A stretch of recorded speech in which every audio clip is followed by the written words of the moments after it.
Hello అండి. చిన్న చేపల కూర అంటే వీటిని మా సైడు మెత్తళ్ళు అంటామండి. కొన్ని ఏరియాస్లో అయితే నెత్తళ్ళు అని కూడా అంటారు. ఈ మెత్తళ్ళు హెల్త్కి చాలా మంచిదన్నమాట. బాలింతలు కూడా మెత్తళ్ళ కూర తినొచ్చండి. ఈ మెత్తళ్ళ కూర ప్రాసెస్లోకి వెళ్ళే ముందుగా welcome back to my channel Godavari అమ్మాయి అరుణ. ముందుగా ఈ చేపల్ని శుభ్రం చేసుకోవాలండి. అంటే తల, తోక, ఈ చేపకి సైడ్ చిన్న రెక్క ఉంటుంది, అది కూడా తీసేసి చేపకి తల తీస్తాం కదండి, కొంచెం ప్రెస్ చేసినట్లయితే అక్కడ నుంచి లోపల ఉన్నదంతా బయటకు వచ్చేస్తుంది. కత్తిపీట సహాయం లేకుండానే ఈ చేపలు అనేవి బాగు చేసుకోవచ్చు. చేప చేయటం రాని వాళ్ళు కూడా ఈ చిన్న చేపల్ని చాలా ఈజీగా చేసేసుకోవచ్చండి. చిన్న చేపలు చేయడం టైం ఎక్కువ పట్టినా కానీ హెల్త్కి అయితే చాలా మంచిదండి. మొత్తం అన్నీ కూడా తల, తోక, రెక్కలు తీసేసి దీనిలో కల్లుప్పు ఉంటుంది కదండి, కల్లుప్పు మాత్రమే వేయాలి, సాల్ట్ వేయకూడదు. కల్లుప్పు వేసి చేపల్ని ఇలా కొంచెం గట్టిగా ప్రెస్ చేస్తూ చేశారంటే చేపలకున్న పులుసు అంతా ఊడొచ్చేస్తుంది అనమాట. మామూలుగా అయితే ఏ చేపనైనా రాడ్ మీద పెట్టి చేస్తారు కదండి, ఈ చిన్న చేపలకి అలా అవసరం లేదనమాట. కల్లుప్పు వేసి ఇలా చేసినట్లయితే పులుసు మొత్తం ఊడొచ్చేస్తుంది అనమాట. వీటిని 2-3 సార్లు వాష్ చేస్తే సరిపోదండి, నాకైతే ఒక 10 సార్లు అయితే పట్టింది. ఊడిపోయిన పులుసు ఉంటుంది కదండి, కడిగి కొలిది కూడా అలాగే వస్తుంది అనమాట. మొత్తం పులుసు అంతా పోవాలి అంటే ఒక 10 సార్లు అయినా కడగవలసిందేనండి.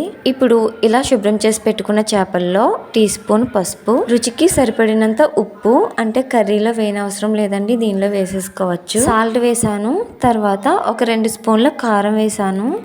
వీటన్నింటిని కూడా చేపలకు పట్టేలాగా బాగా కలుపుకొని పక్కన పెట్టేసుకోవాలి.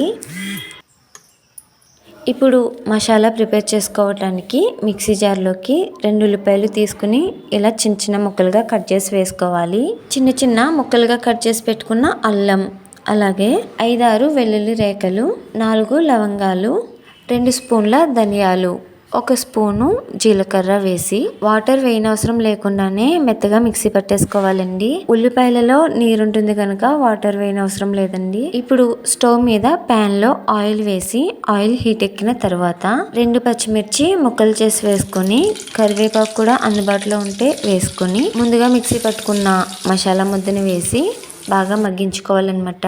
మసాలా ముద్దని ఇలా మధ్య మధ్యలో కలుపుకుంటూ బాగా మగ్గించుకోవాలన్నమాట. ఇలా మసాలా అంతా మగ్గిన తర్వాత ముందుగా ఉప్పు, కారం కలిపి పెట్టుకున్న చేపలను కూడా వేసేసి ఒకసారి అయితే మొత్తం అంతా కలుపుకోవాలన్నమాట. ఎక్కువగా కలపకూడదండి, ఎక్కువగా కలిపినట్లయితే చేపలు విరిగిపోతాయి. ఇప్పుడు చేపలు పచ్చిగా ఉన్నాయి కనుక కలుపుకున్నా పర్వాలేదు, కాసేపు ఆగితే ఎక్కువగా కలిపితే విరిగిపోతాయి అనమాట. ఇలా ఒకసారి మొత్తం అంతా కలిపిన తర్వాత 1 నిమిషం పాటు మూత పెట్టుకుని మగ్గించుకోవాలి.